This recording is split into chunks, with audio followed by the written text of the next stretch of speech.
You were talking about everyone who was at your birth, which I think, I don't know, I lost count between your family members. That'd be you, that'd be three, and then your midwife and the other people, which was four or five total. We had myself, my boyfriend, my mother. Mm-hmm. I had a birth photographer, but this was her first birth. Also, she is Oh a my wedding. goodness. Yes, she's a wedding photographer who's a friend of mine. And she was supposed to photograph my friend's birth, but she had a precipitous labor with incompetent cervix, so she never got to do it. So we were like, okay, come photograph my birth. So it was the four of us who were kind of on like my side of things. And then there was my midwife, who was a CM, my RN, who is the birth assistant. Then there was my doula, and then there was the office assistant was there the whole time while I was in labor. And then a different girl who was with my doula training as a doula. So five people that weren't related to your group. And then so there was 9 people in this like boutique birth experience that my takeaway of my overall experience with the midwifery that I had was that the only difference was the setting. Like, I was sitting on a different kind of couch with wide wood plank floors that are in the oldest house in the city of Buffalo. And it was gorgeous, but I still waited 45 minutes for all of my appointments, like I did when I was pregnant with my daughter. Oh, wow. Oh, wow.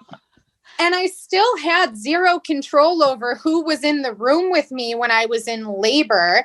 And it was like, everything that they promised me about the home birth and midwifery, like we are a client-based experience type thing, was a crock of baloney. None of that I got. It was insanity. My appointments were canceled all the time. It was nuts. Wow. I was just thinking that if you're in a hospital and something goes sideways, there's a button on the wall. Yeah. They push that button, people come running, people who know what to do. And you had literally a room full of people who apparently either didn't know what to do or didn't want to do it. Well, I had that whole NICU team and a pediatrician, because with my son, that was the 41 weeks. And I mean, when they're telling me to push now, this woman's there, she goes, "Oh, I'm Dr. So-and-so. I'm your son's pediatrician." And I'm like, and then he was born, and then, she rushed out. Luckily the 1.5 pushes he was born. That was not a problem. Thankfully he was, and everything turned out okay. But I remember, I'm in the moment, in my body, and I'm not seeing, and I guess the delivery room sort of has just that corner, and that's where they all went to, except for the pediatrician. But I don't know. Yeah, you're right. And somebody pressed a button or somebody did something, and they all came, and they have drills. And that's what we always talk about in the group too, or we try to talk about it, the shoulder dissociation drills, the hemorrhage PPH drills, all the drills, They knew what to do with me. 20 people in my room, and they told me afterwards, they said, "We drill for this. We have uterine rupture. We plan for it." Right. Okay. Uterine. Yeah. So they know exactly, what to do. And you just don't, when you watch the medical shows, you kind of get a little bit of that, because sometimes somebody will be counting, or, narrating it to one of the interns. And then you're like, wow, that's a lot of steps. Mm-hmm. Well, it's funny because that's kind of one of the areas where social media comes into play with my particular midwife, is that there's an important distinction. The midwife who was with me when my son died was an employee of this facility and resigned almost immediately after my son's death. The owner is the one that I'm usually talking about when I'm talking about the midwife. She wasn't there when my son died. She hangs her hat on the fact that she was not there when my son died. But this is her business. at least 3 people that were in the room when my son died are on her payroll, and they all responded the exact same way, which is indicative of this is our business culture response to such events. Right, right. But my midwife, the owner, who wasn't there when my son died, she does drills. They do drills all the time. She's always posting about it on their social media, on their stories. We did resuscitation drills this week. We did this kind of drill last week. Over the summer, they did one, how to evaluate hemorrhaging if a woman hemorrhages in a birth pool. But the thing, and to go back to the comment about being in a hospital, you're with people who know what to do. The people I was with knew what to do. They did. The problem is, what was their goal? Because if your goal is vaginal birth at all costs, what you do in the face of an emergency is very different than the person whose goal is a safe birth for mother and baby. So when all of these things were transpiring in front of them and there were all these problems, yes, they had drills in case my baby was born not breathing, and they had drills in case I was bleeding. But at no point in time do those drills ever lead them to the decision to call emergency response. So all of the training in the world doesn't matter when the training leads to the baby has to be born here, living or dead. That baby has to come out here so we can get paid here. I wonder what the drills actually look like. So Because I do just, too. you know what I'm saying? Just because I can imagine what's happening in the hospital, like in my simple non-medical mind. Okay, because again, I'm not medical. I do not have the training. I do not have the education. I have not went to school for all these years. But I do know when they do a drill, they're like legit. Like they're doing their stuff. They know what they're doing. So I just imagine in my mind, like what a doula with no experience whatsoever, has no training. Maybe they know CPR, maybe they don't know CPR. Now we're talking about let's throw the lay midwives in there. You know what I'm saying? And then also these are nurse midwives that no longer work in hospital settings. So maybe they do know the protocol, maybe they do know the training or whatever, but then they're in their own business setting, which is more like a boutique, it's more like retail. So maybe they don't have to have that code of whatever. They put it up there, like posting like social media, like, look at me. Yeah. I do all these protocols and I do all these drills and we do all this stuff. Like it's fun. Like it's just fun things that they do. Yeah. But the reality is, what does it look like? There was one of the pictures my midwife posted. Now I'm blocked from her Instagram. She blocked me because I commented something about how she killed my baby. So anything I see is because people screenshot it and send it to me. But when she was doing one of the drills this summer, she posted a picture and it was like a dummy of a baby with like whatever tools for the drill they were doing and a local brewery beer can in the picture. And she was like boasting about how she only drinks local beer while she's doing drills about saving babies' lives. And I'm like, excuse me? You are like, this is not a party. These are people's lives. Basically, your midwife is drunk on the job? Is that what I just got out of that post? Like, she's a loser, and then she's like, let me save your And connecting the dots, it seems like their drill is, if they don't get a heartbeat, they just go to the ultrasound. Because then if the baby's dead, then they can stop. I mean, what? That's true. What That's is true. I mean, is that what they drill? I mean, I have no idea. I did actually drag up a drill for what was it? Might have been shoulder dystocia, and it was a legit hospital drill. They had the camera looking down at the whole room, and this was one of those, okay, we're doing this drill and then we're going to play this back and we're going to critique everyone whether or not they were in the right place doing the right things. And it was really, I found it really interesting because everybody had to do, literally, like I said, be in the right place doing the right things. And all I can think of is that practice, just be like, okay, guys, we have to do this drill to check off our little box on paperwork. Everyone grab a beer, show up at 3:00, we'll do it. sign you off. Well, I know Yeah. that shortly there was a baby who died at the same place that my son died.